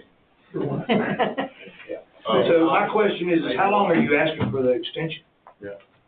I'm sorry. How long is the extension you're requesting for? Are you asking for 3 months, 6 months? Well, it's hard to gauge. I mean, I have all our amenities, all the cabinets, so technically, I could be done in 90 days, but then again, I can break my leg tomorrow. I mean, I don't wanna come back in 90 days and say, hey, I need 15 more days. So to have that cushion. I don't think. I'm just being honest with you. Really, 6 months, I guess, and obviously I don't plan to use all 6, but. Christopher, working from your office, what is your recommendation for an extension? Recommendation, we normally do it in year spurts and what have you. I'm not gonna recommend a year. No, I don't support. It's 6 months. It's, the first one is a year, it's a 6 months extension, I put. According to the, so. This is very similar to the one we just done. Yeah. That's right. And we done 6 months. We did 6 months on it, and then we doubled the fees on that one. The cost is there, and I know it's just set a precedent. If we did 6 months instead of the year, that gives him the time that works with him, when his, you got to hear on the timeline, I just want to look back. When April 24th comes around, his permits that'll be after the 90 days that he gave you in January. So that would be at the end of that 90-day extension that he has to re-permit, and then double the fees associated with it. That way, he's not only covered for his home, he's covered for that small part also with his camper. So I would make the recommendation to extend the permit for 6 months based off of exactly what we've done for the last one, because if not, we'll be in a pickle. Yeah, do for one, do for all. But that's just my. I would need that verbiage. Sorry. It could literally be said. So what? So we did that for 90 days. My question is, we did it for 6 months, then what will the fees be? That would be to y'all's call in the office, if we have to do the re-permitting without it being a hardship, we double the fees. I'm not sure what. Is that what we did the last time for the last person? Everything that was pending, everything that was pending. But if you got it within 90 days, if you have everything inspected, let's just say you need paint, that ain't part of an inspection process. Well, wait, you mean everything like get the CO in 90 days? If you could get the CO in 90 days, you wouldn't have to buy permits. Now, he said it's almost at the end of, what's today's date? March. March. So he's got almost 2 months left on his extension. Permits are good till April the 24th. April 24th. So that would be the point in time. Oh, that's my 90 days, that's why it's on April 20th. It's 6 weeks is what it's got to get done. Yes, sir. And 6 weeks includes painting, it includes receptacle covers, it includes any sidewalks, it includes a sprinkler out in the carport, and everything done, finished, and it be inspected, Yes, sir. and either the reports submitted to the county by a third party, Yes, sir. or our building inspector has access to go inspect it. Yes, sir. Do we have copies of the engineer's report? No, sir. I don't. Then, Maybe in essence, Wait a minute, he does have the engineer report for the footage. Maybe he hasn't returned them to me. But I'm happy to provide you all the report I got on my email as well. Eddie has that report. Of course. He doesn't. Eddie has that report. He signed off on, but of course, that's not part of my new permit. No. It was part of my previous That's the permit. one from 21. well, Sorry, I at thought the you end of the meant day, if you don't have the inspection or the reports, you're not gonna get a CO. Correct, sir. I mean, the bottom line is that, Yes, sir. and it's every aspect of it. Yes, There's no forgiveness on that. yes, sir. So, yeah, I mean, I'm not being hard on this, but we gotta treat everybody, and because this is extended out again, I mean, I don't have personally speaking now, I have a real problem with extending that, staying out there. But we gotta bring this thing to resolution, and if it doesn't, then you're gonna it's gonna cost you some money. Oh, absolutely, To keep it and I going. agree. I mean, I'm 100% okay with paying, re-permitting or whatever I have to do. It's still a lot cheaper than me try to back up the family, find the rent, put down 4 months worth of deposit, you know what's comes with all that. So absolutely, I'm 100% fine with that, and I understand it's taking a long time, but let's just, try to do much as I can myself and try to provide to my extended family back home, to this one. It's not easy, I'm just a one-man army, so. But it's coming along really good, and like I said, the only thing I got missing from the inspection is the windows. Everything else is complete inside, and once I get Eddie's blessing on the rough-in, I can start covering stuff up. Not much paint in my house. It's all tongue and groove. It's all wood, everything wood, no drywall anywhere. So it's literally putting tongue and groove on everything, and including the outside. So the motion will be Fairly quick, to yeah. extend the camper permit for 6 months. That's what the motion will be. Christopher, the motion will also be to make sure that your office is held accountable to follow procedure after the permitting process. Yes, That won't have to be in this motion. This motion's for the camper extension, you have to follow up with everything after that. And then just to keep the camper extension valid, Correct. then we have to re-permit. So the Absolutely. fees would be. Absolutely. Now, if you get it done in that 6 month time, a rough end, semi-final, and a final, I'm not calling you Superman, you can do it, Right. we wouldn't have to re-permit. Okay. So So you you said got a little permit, building permit or camper permit? No. Because there's two different permits. Yeah, to keep the camper permit Gotcha. valid, you have to be on a Yes. valid permit. Yes. I don't care if it takes you all the way to the last hour, but you've got a permit to live in that camper for 6 months. Whether that house is done or not, I'm not even worried about it. Well, I do. Yes, but what I'm saying is, what we're voting on is the camper extension. At the end of 6 months and you're not done, then you're going to find a place to lease or rent until you get your house done. Right, correct. Even if it's 18 months later. Absolutely. So, okay, so the nice motion is for the camper. It's really nothing to do with the building permit itself. It's just, Correct. y'all allow me to stay on the property That's between y'all. while I get this thing under Correct. roof, which is under. And I wish you the best. I hope it all comes together for you. It will. I know it will. It just takes me a little longer than traditional.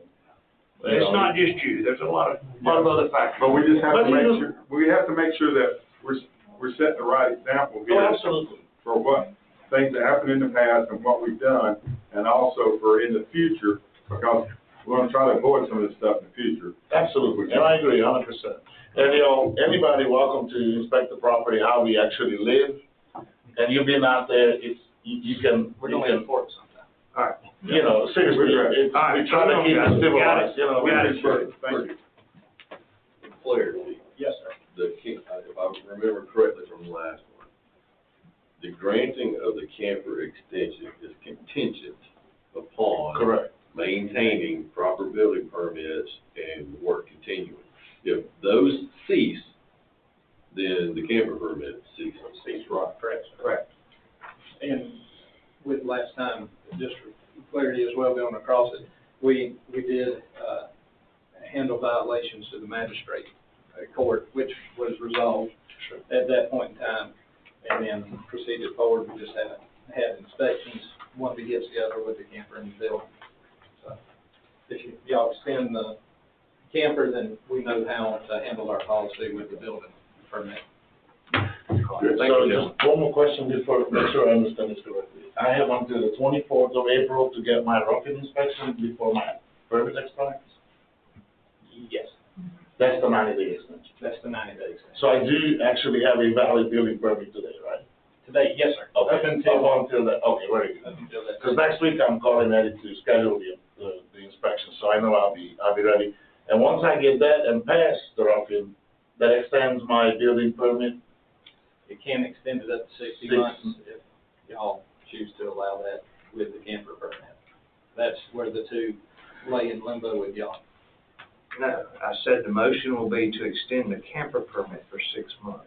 Yes, No, my question is, Yes, and then we'll take care of that. That's the topic We'll take care of that. This is just for the camper. okay, We'll take care of it. all right.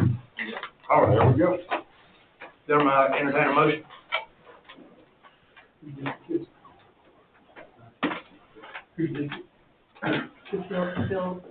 Stewart Road. Cecil Stewart. So I think it's, Extend the camper permit for 6 months. As requested. I have a motion by Commissioner Chandler. Do I have a second? second. Second by Commissioner Kurt.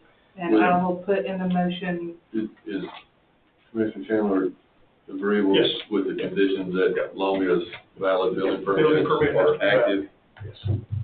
the contingent upon proper building permit requirements. Yes. Thank you. Commissioner Doster. All right, any other discussion, gentlemen? Hearing none, Brian? it's on you. Yes. Yes. Yes. Yeah. Now, you're good. I will note in that I really appreciated what you just did, Mr. Chandler. He recognized his district and opened the vote. You know how many times I stood out there in that office, or in the, out front, and wished that the opening vote came from my district. That was very important. Thank you, sir. I really appreciate that. Right. Consider camper permit extension for Jeff Winston. Jeff here. Yes, sir. On tomorrow. We'll get everything set. All right. We passed our rough in on January 31st. Since then, we've already done our installation, about 95% of our sheetrock. My wife does wish ours was all tongue and groove with no sheetrocks, and she has to sand it, but nevertheless. So we're moving right along, as far as all that goes. I don't know if there's any other questions or anything that we need as far as to extend the camper permit.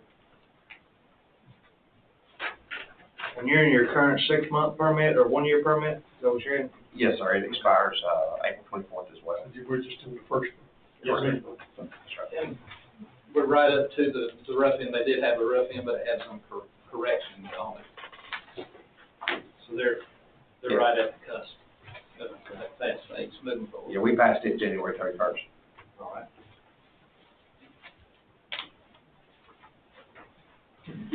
What time frame are you looking for realistic? To move in, we're hoping, yeah, we're hoping 90 to 120 days is what we're hoping. But weather, you know, permitting, and we're building it out of pocket, so there's no damage, so. So all we're doing is just would be extending the capital permit for 6 months, right? Yes, sir. They're good on their building permit and they're falling right in with the inspections and do for us. Okay. I'll make a motion that we extend the capital permit 6 months. Second motion. I have a motion by Commissioner Curtis, second by Commissioner Chandler. Any discussion, gentlemen? Hearing none. Derek? Yes. Yes. Yes. Yes. Yes. Thank you, gentlemen. And just for notation for the future, right now, this board's being very lenient on these 6 months extensions. For one, they're reasonable. Two, we understand the shortage in supply chain. A lot of things could be golf. Had this been 3 years ago, you probably wouldn't have got one. So I'm just trying to put that out there for the newspaper, not talking directly to you all. And there's activity. Nobody's dragging their feet, we understand. Special time, special circumstances. So, thank you all. All right, consider, camper permit for Melinda Baker. Hey, young lady. Hey, John, how you doing? I'm well. Okay, what do we got up for me? I haven't seen this piece of paper. This is just a timeline, young lady, from when it started to when it's finished. Okay. I'm showing on, 4/2/2022. You had a home loss due to a fire. Yeah. 4/21/2022, you came into the office looking for information on what to do. If you had to live in a barn or a camper, stated nowhere else to go, special hardship permit was issued. Instruction and conditions to Ms. Baker for a period of 6 months with the option of an extension if everything had not been cleared and a new home had not been installed by then. Permits approved by Christopher Roach, head of building and zoning code enforcement. TSPO, back in May 2nd, TPO inspection passed, power approval issued per Eddie Pritchett. Ms. Baker brought in receipts from a demo and a burned home. You fulfilled that, which was part of the initial process. And on October 31st, Ms. Baker submitted a request for an extension on her home for her permit due funding issues with the bank on her new home. 11/2 extension granted for 90 days by building inspector and no longer per Chairman Higdon. Permit will be valid until 2/2/23 with no more extensions to be granted. Where do we stand today, ma'am? Basically the same place. The bank turned me down, so I put in a loan application to USDA Rural Development. It sat in their mail pile for 2 months. They finally moved it on to their origination desk the end of January. I called, we emailed back and forth a couple of things, but I called this morning, or I got an email, I emailed her to find out where it stood, and she emailed me back an automatic response that it was, she's out of the office until the 13th.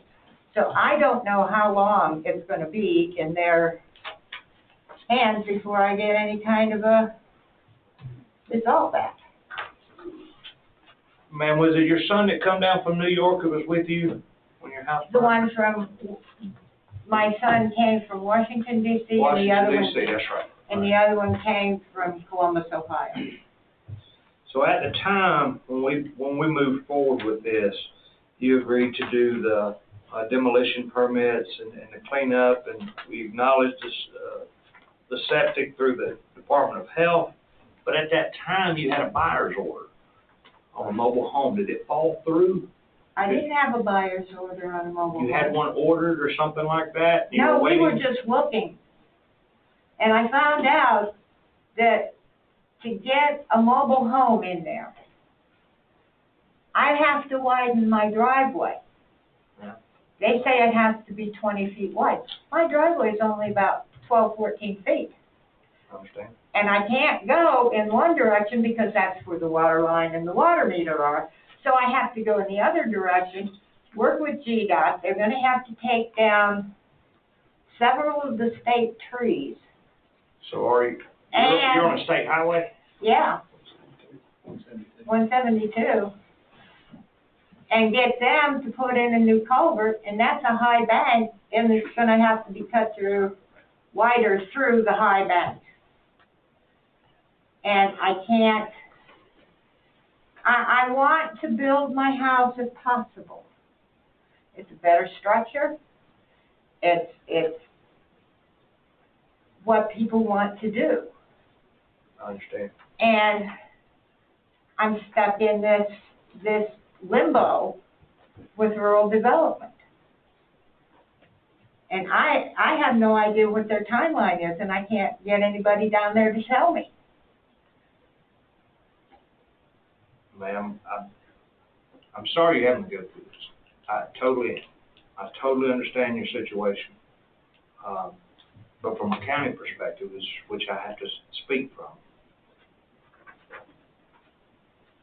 and I know it's going to come across wrong, and that was not my intent, but we cannot keep allowing extensions like this with no progress at all.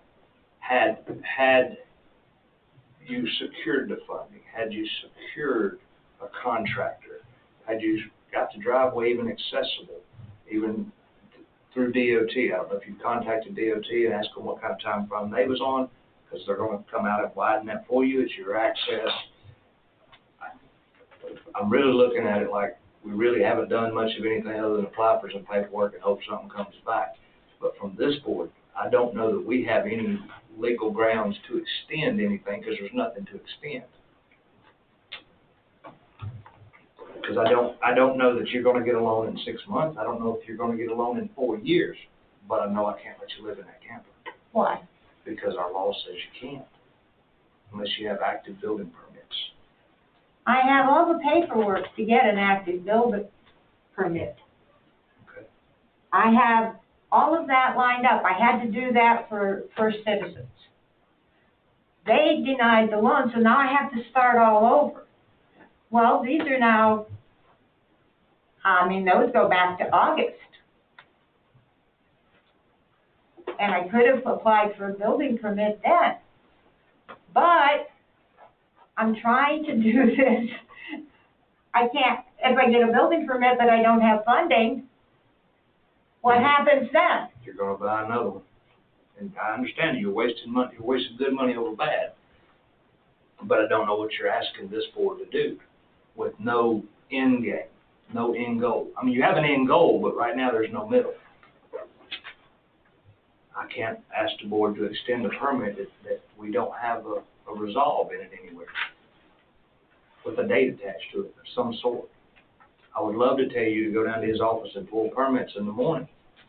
This is the worst part about my job right here, because I have to tell you I have nothing to stand on to grant you an extension, or this board does not. The worst part about my job. What about humanitarian aid? Ma'am, if you'll remember correctly, standing in that office that day, I went out on a limb that day with your son here from Washington, D.C., and done everything that was in my power, and probably some that I would probably be scorned on. But what am I'm stuck between a rock and a hard place. At this point, I'm in a catch-22 situation. Totally. What am I supposed to do, go camp in the barn? No, ma'am. At this point, I would probably recommend you reach out to family to see if somebody can possibly help financially, even as a I've co-signer. already done that. They can't. You think I haven't talked to them? You think I haven't talked to my friends? I'm sure you have, ma'am. But I don't know what else this board can do. Be humane. And do what? Let me stay in shelter. It's a shelter. Otherwise, we're talking about my car and my barn. Those are my options. And this is where the hard line in the sand comes, that if I do it for one, ma'am, I have to do it for everybody. And I can't. Please understand that. I can't. Because I'm going to be living out of my car. The two gentlemen before you, I would be doing them an injustice to change your status. They're already building. I I agree, but what if there was, what if he couldn't secure funding? Or her, or him, or the next one can't secure funding? I don't think by council that I have a leg to stand on here. You only issue the permit for the things your ordinance allows you to issue it for. Say that again? The only extension that can be granted is what the ordinance authorizes. This is a rule of law rather than a rule of man. But it's still a hardship. I'm not disagreeing with you.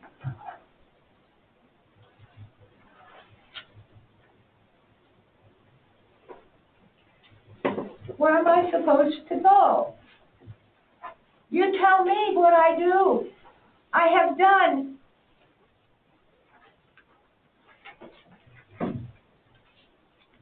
It's a process. It's a long process. They ask me for these things. I give them those things. Then they say no, so I find somewhere an alternative, which is part of your rural development, USDA rural development. And I go through and answer their questions. They had a problem because they wanted to subdivide. My land is already divided because it's in 2 tracts. So now they'll look at it. So I applied. I don't have the plat. How much land's there?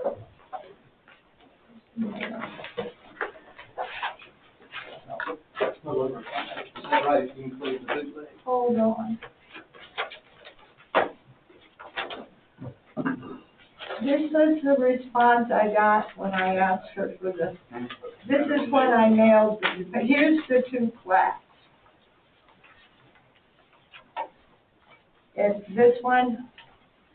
See, this is the back one. And it goes on here. 6.15 total between the 2. I assume there was no insurance proceeds or anything. It was mobile home insurance, and it was a set dollar value. And the bank told me to take that money and pay off all my old debts, which I did. I did what the bank asked me to do. The bad part is I can't ask you about your finances, nor will I. I'm on Social Security, I understand. and that's it, plus what my son helps me out with every month. That's why I qualify for the rural development.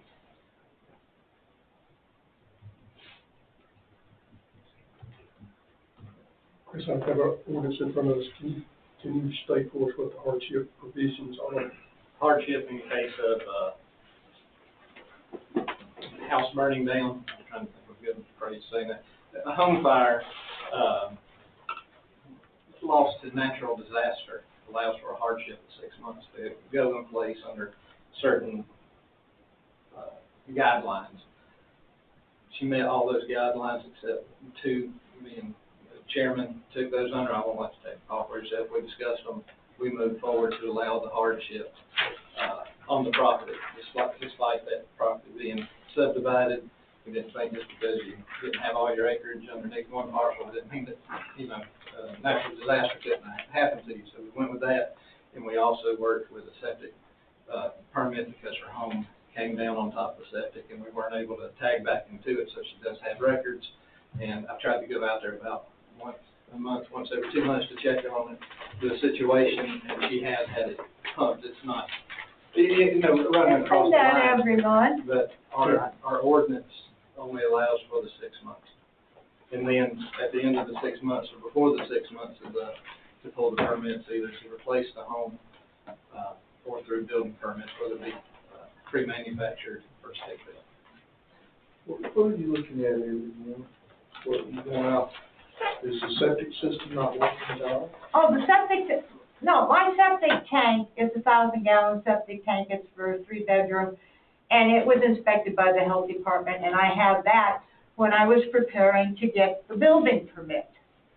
Well, when the financing fell through, I didn't get the building permit because I didn't have to finance it. This is a catch-22. If I had gotten a building permit, I'd still be within my time frame. And I had all those paperwork all done.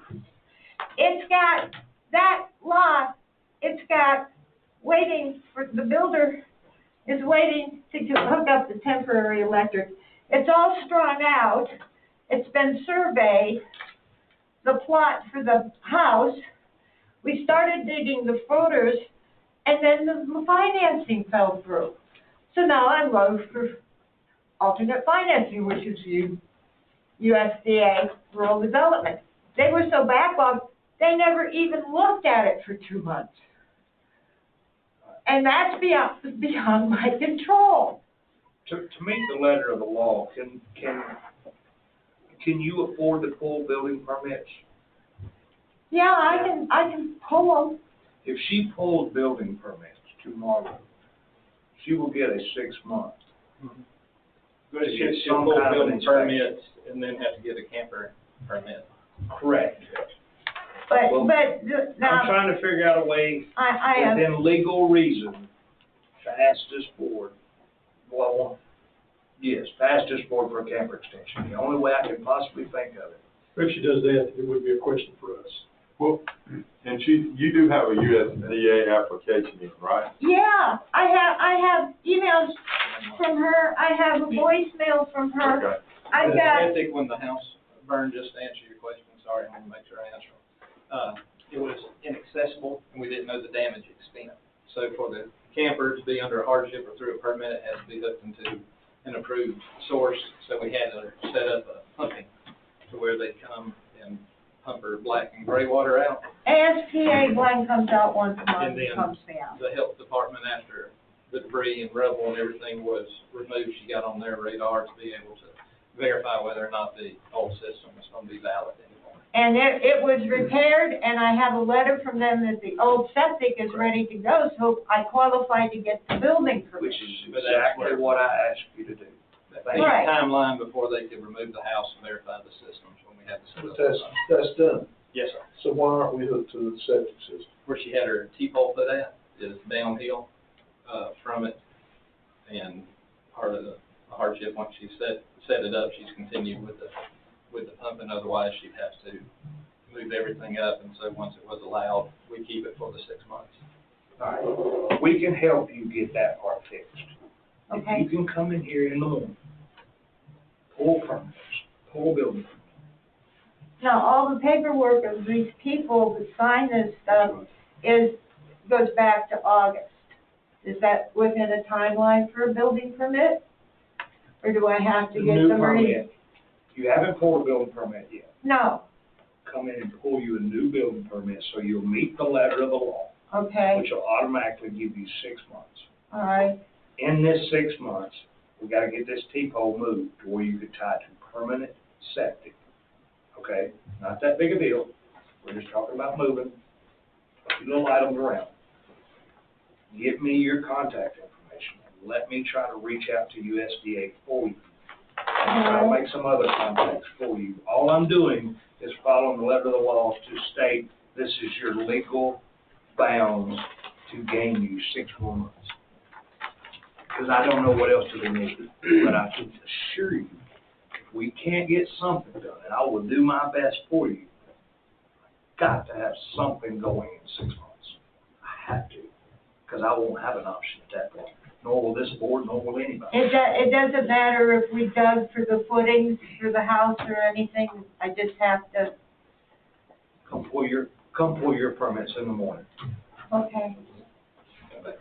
Where in time it prohibits Huh? her putting in a basin with a grinder plant? If she did that, then she wouldn't have to have somebody out there every month. And at the end of the day, that's what she's gonna spend for 2 months pumping it, that would take care of that. I think we got a deal to $75. Yeah, We can It's agree with the mechanical it's system. $75 a month to get pumped out. There is a possibility, so long as it's sound, we could put a mechanical system in to get it from the camper to the tank. I know people that'll help you in that situation, okay? Okay. The $75 a month's not gonna pay house payments, you gotta be prepared for the longevity of this, whatever you do, whether it be Oh. single wide. My, Use single wide, we know people in the county that has, used trailer. I will get you in touch with those people. And other than that, man, I don't know what to do. But I will do everything I can. Just follow what I ask you to do for in the morning. okay. To let the board know, I did reach out after our funding summit to USDA rural. It's just going through the process, is what they say at the time. And it's very speedy. miserable, slow process. It is. Everything They is did not give the end to that timeline either. They just- But we're gonna try to make some other connections for you Yeah. also. Just to make sure we're on the same path together. We counsel over here. Yeah, I gotta make sure I'm covered with council. I'm speaking here, but We're denying a camper permit through the hardship because our ordinance doesn't allow it. We're gonna come in separate manner, pull a building permit with an attached camper, and move forward from there, and that will alleviate a 6-month period. Okay, now who's going to move the temporary poles to the electric? that may not have to That- happen. We'll evaluate that. That may not have to happen. Okay. Just so you know, this is my house plan. I have my house plan. Thank you, ma'am. You got it? Yes, sir. We'll get together in the morning. Yes, sir. Council, is that okay? Yeah, sounds fine. Thank you, sir. So no vote? No vote.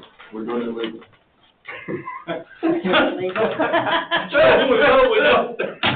I love you, bro. Well, I'm not, but I mean, I love you, bro. I said we don't have to vote on something that is already written up. He's right. He's Yeah, we're right. right in the greatest part of black and white you've ever Look, I think it's legal.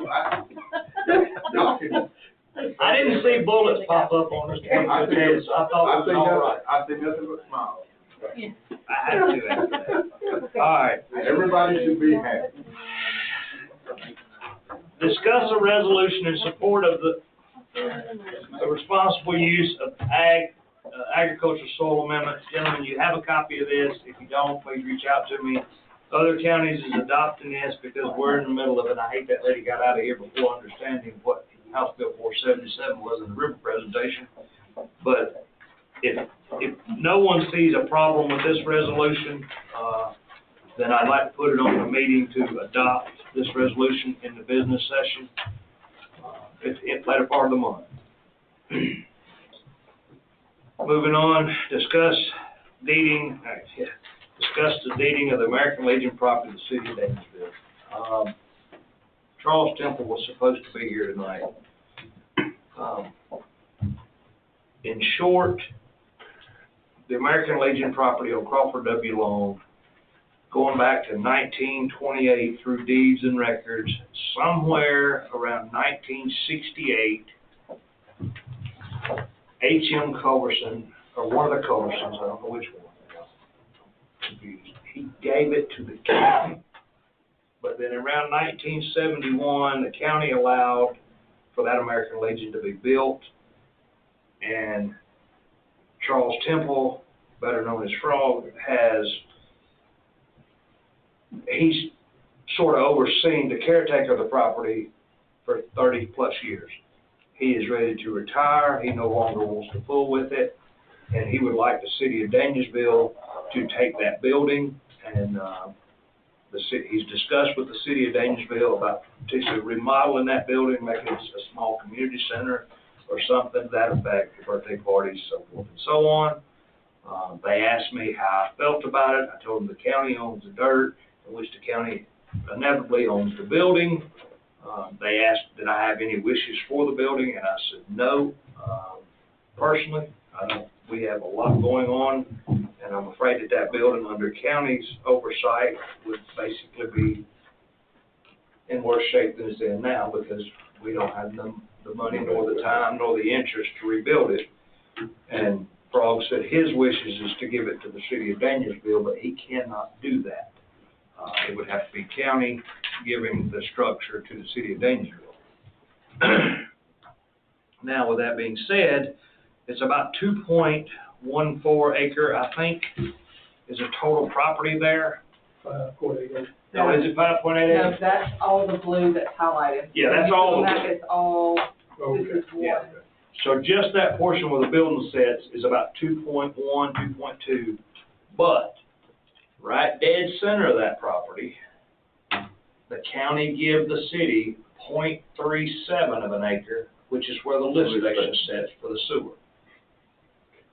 So right dead center, and it's in a ravine, it's got 165 feet of fall between the edge of the property at the corner of the building and to the bottom of the hill at Veterans Drive. It goes down 165 feet, and it's a steep drop.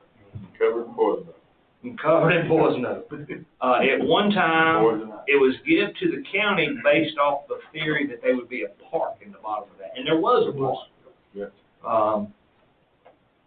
Due to the access, and then probably the lift station that came along in '81, set in dead center, it basically deemed the property unbuildable.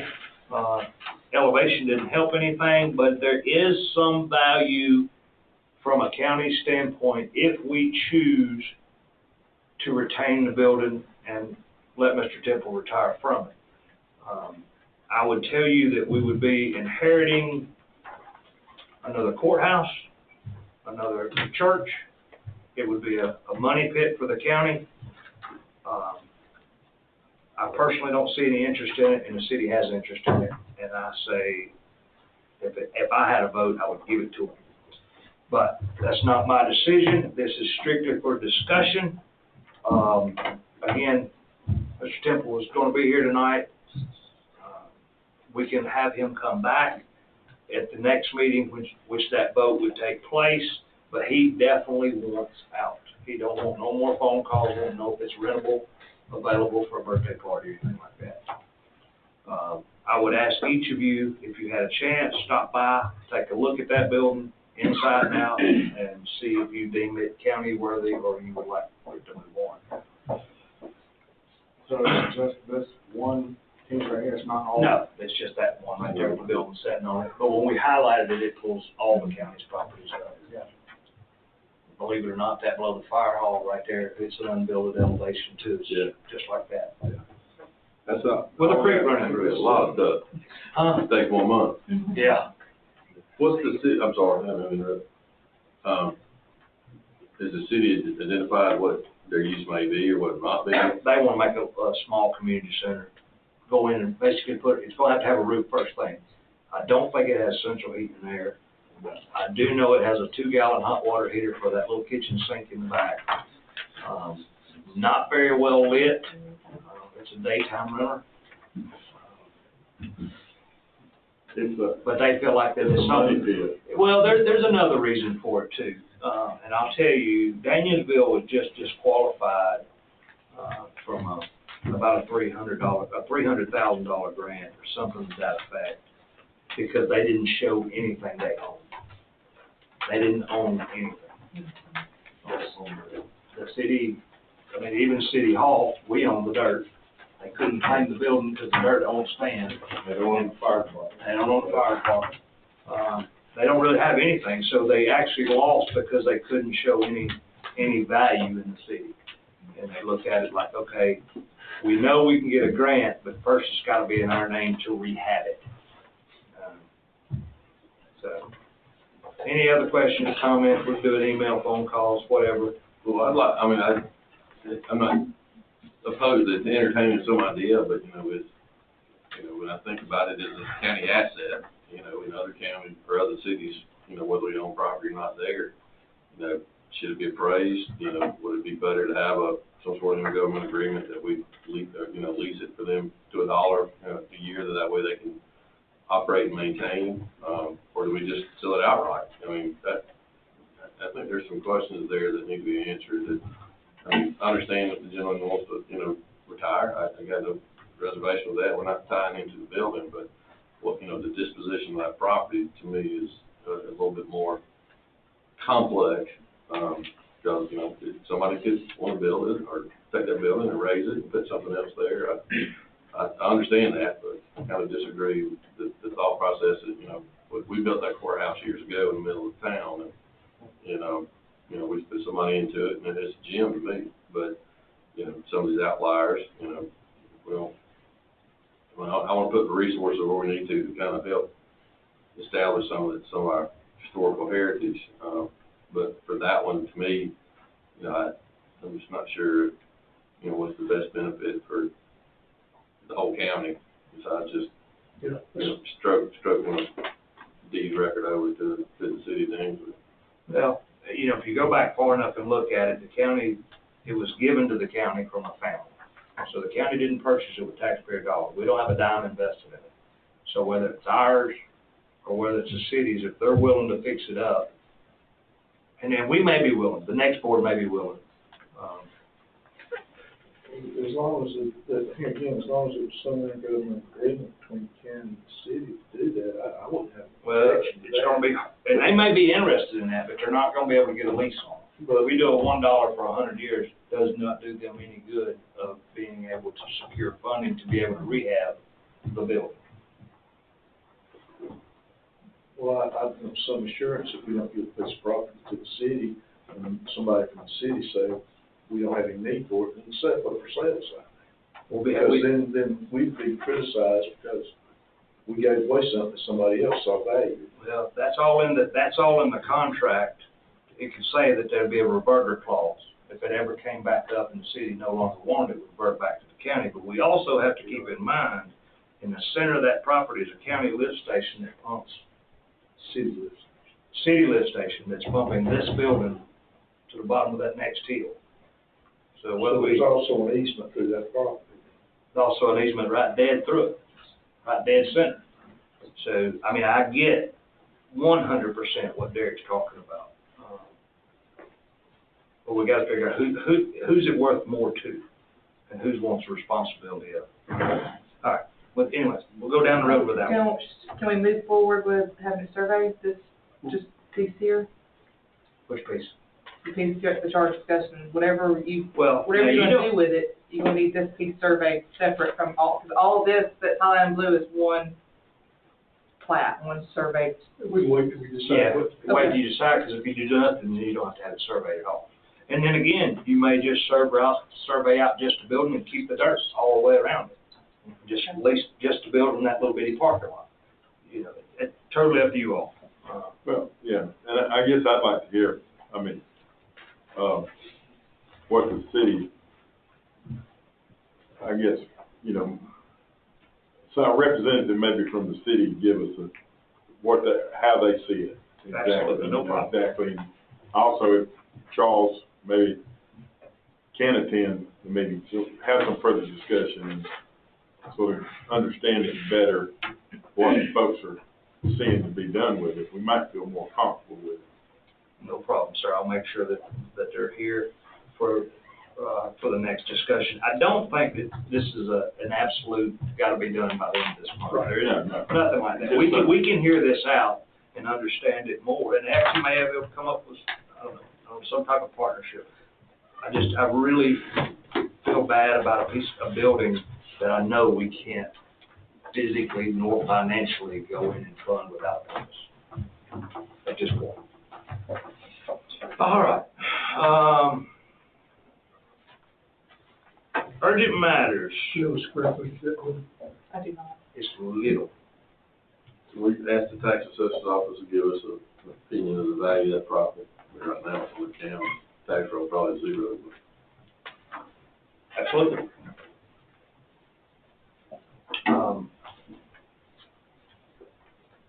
Urgent matters.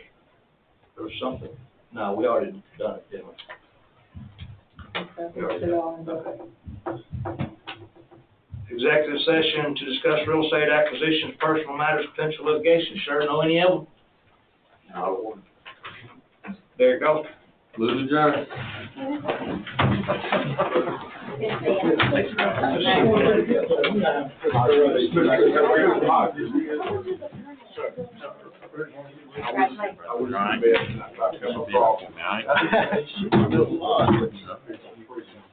I think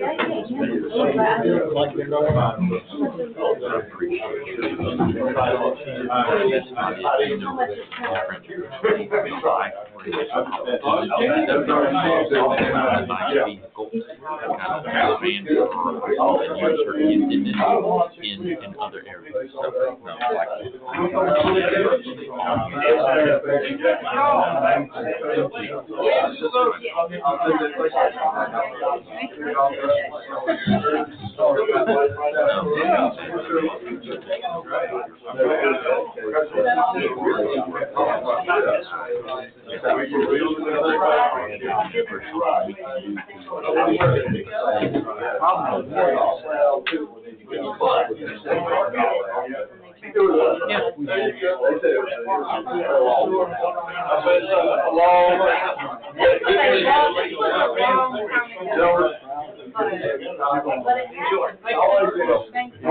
feel more easy. well, as you see things, so if we're lucky,